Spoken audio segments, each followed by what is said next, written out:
Hello friends, welcome to ಮನಸ್ಸಿನ ಮಾತು ಮಧುರ podcast. ಇದು ಮನಸ್ಸುಗಳಿಂದ ಹೊರಬರುವ ಮಧುರವಾದ ಮಾತುಗಳ ಜಗತ್ತು. ಬನ್ನಿ, ಮನಸ್ಸಿನಿಂದ ಮನಸ್ಸಿಗೆ ಒಂದು ಪುಟ್ಟ ಪಯಣವನ್ನಾರಂಭಿಸೋಣ.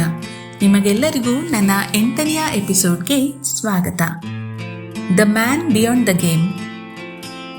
ನಾವು ಜೀವನದಲ್ಲಿ ಕೆಲವೊಮ್ಮೆ ಒಬ್ಬರನ್ನ ನೋಡ್ತೀವಿ, ಅವರ ಯಶಸ್ಸನ್ನು ನೋಡಿ ಅಚ್ಚರಿ ಪಡ್ತೀವಿ. ಅವರು ಏನ್ ವಿಶೇಷ, ನಮಗೇಕೆ ಸಾಧ್ಯವಿಲ್ಲ ಅಂತ ತಲೆ ಕೆಡ್ಸ್ಕೊಳ್ತೀವಿ. ಈ ದಿನ ನಮ್ಮೆಲ್ಲರಿಗೂ ಸ್ಫೂರ್ತಿ ನೀಡುವ ವ್ಯಕ್ತಿಯ ಬಗ್ಗೆ ಮಾತನಾಡೋಣ. ಅವರೇ ನಮ್ಮ ವಿರಾಟ್ ಕೊಹ್ಲಿ. ಒಬ್ಬ ಸಾಧಾರಣ ಹುಡುಗ ಎಕ್ಸ್ಟ್ರಾರ್ಡಿನರಿ ಕ್ರಿಕೆಟ್ ಐಕಾನ್ ಆಗಿರುವ ಕಹಾನಿ.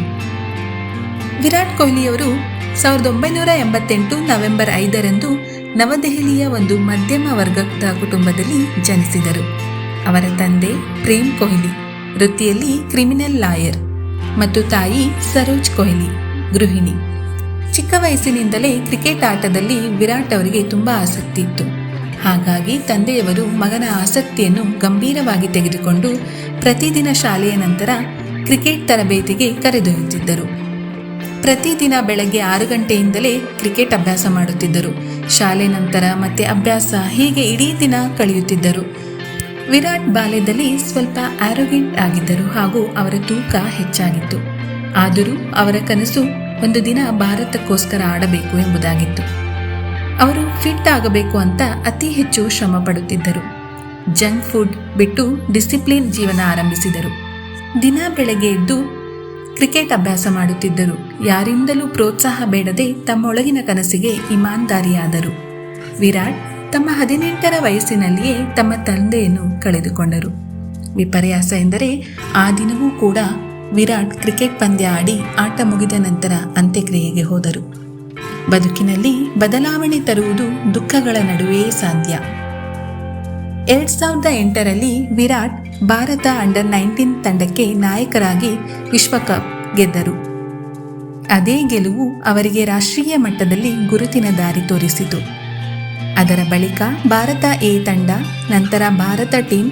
ಮೊದಲ 2 ವರ್ಷಗಳಲ್ಲಿ ಅವರ ಆಟ ಸೊಗಸಾಗಿರಲಿಲ್ಲ, ಆದರೆ ಶ್ರಮ ಮಾತ್ರ ನಿಲ್ಲಲಿಲ್ಲ.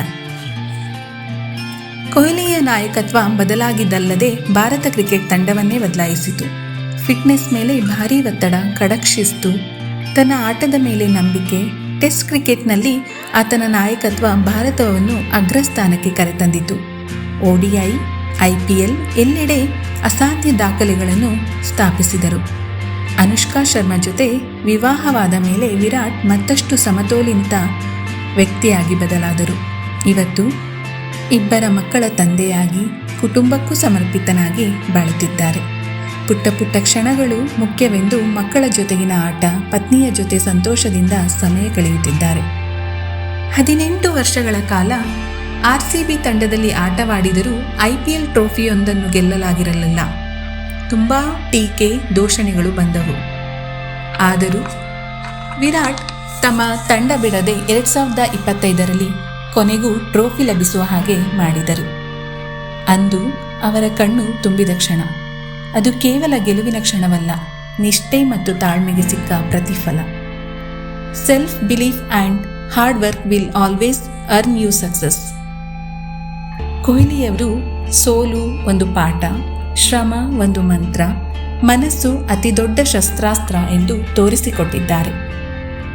ವಿರಾಟ್ ಕೊಹ್ಲಿ ನಮ್ಮ ಕನಸುಗಳ ಪ್ರತೀಕ ಮಾತ್ರವಲ್ಲ, ಅವರು ನಮಗೆ ಕಲಿಸುತ್ತಾರೆ, ನೀವು ಎಷ್ಟೇ ನುಗ್ಗಿದರೂ, ಎಷ್ಟು ಬಾರಿ ಬಿದ್ದರೂ ನೀವು ಮತ್ತೆ ಎದ್ದರೆ ಜಯ ನಿಮ್ಮದೇ. ಇವತ್ತಿನ ಮನಸ್ಸಿನ ಮಾತು ಮಧುರ ಎಪಿಸೋಡ್ ಒಂದು ಜೀವನದ ಸಾಹಸಗಾಥೆ. ಮುಂದೆ ಇನ್ನೂ ಹೆಚ್ಚು ಪ್ರೇರಣಾದಾಯಕ ಕಥೆಗಳೊಂದಿಗೆ ಮತ್ತೆ ಭೇಟಿಯಾಗೋಣ. ನಮಸ್ಕಾರ.